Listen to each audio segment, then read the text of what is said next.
Hi student, in this video lecture we will talk about the important terminology from the genetic, that is what is genotype and what is phenotypes.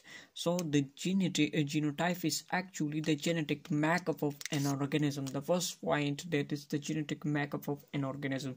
Suppose we have an individual or organism that have a genetic combination such like Y, capital Y and capital Y. So it represents the genotype of an individual. When this genotype is expressed, so this genotype is actually responsible, suppose for the coloration, for the yellow color. So after the expression of this genotype, the phenotype is formed. So the yellow color of the plant or the organism, the plant occurs. So this is actually the phenotype. Mean genotype discuss or decide the phenotype of an organism. So this is the first one, that is a genetic makeup of an organism. This is called as genotype.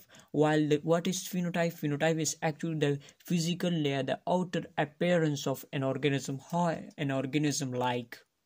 Suppose we have an organism that have a blue colors, that have a black hairs. So this is the physical appearance of an organism.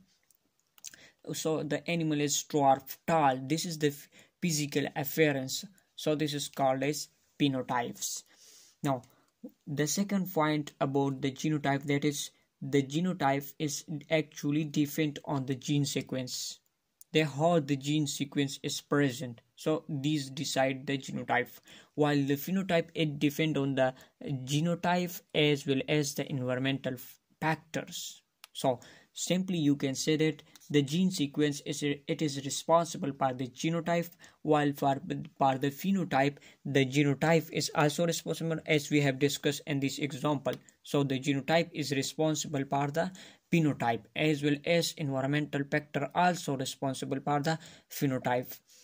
The third point about the genotype, that is it is inherited by the offspring, while the phenotype, it is not inherited by the offspring. So you can say, you can take an example that a father that have a big muscle. So this muscle is actually the phenotype of an organism or of an parent. So this character, the physical appearance, it does not transfer to the offspring. So that's why we can say that the genotype is actually inherited to the offspring, inherited by the offspring, while the phenotype, it is not inherited by the offspring.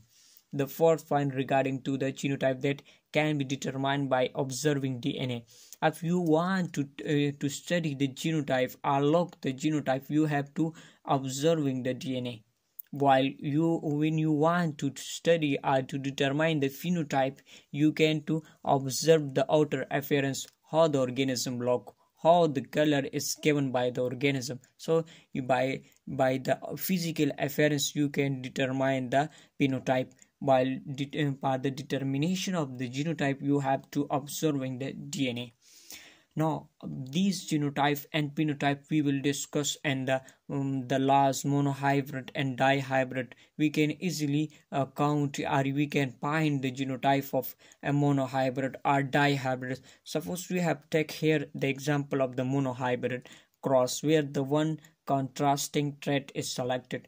So the genotypic ratio, it is important. Say what is the genotypic ratio and phenotypic ratio of the monohybrid and dihybrid cross. So here we will take for the easily understanding, we have to take some example from the monohybrid cross. This genotypic ratio in the monohybrid cross and the F2 generation, it is actually 1:2:1. Mean one is homozygous dominant, while the other is homozygous recessive, while the two, this is the heterozygous dominant. While the phenotypic ratio and the monohybrid cross and the F2 generation, this is 3:1. The three character, it is from the dominant, and the one is the recessive character is appears. So this is about the genotype and phenotype.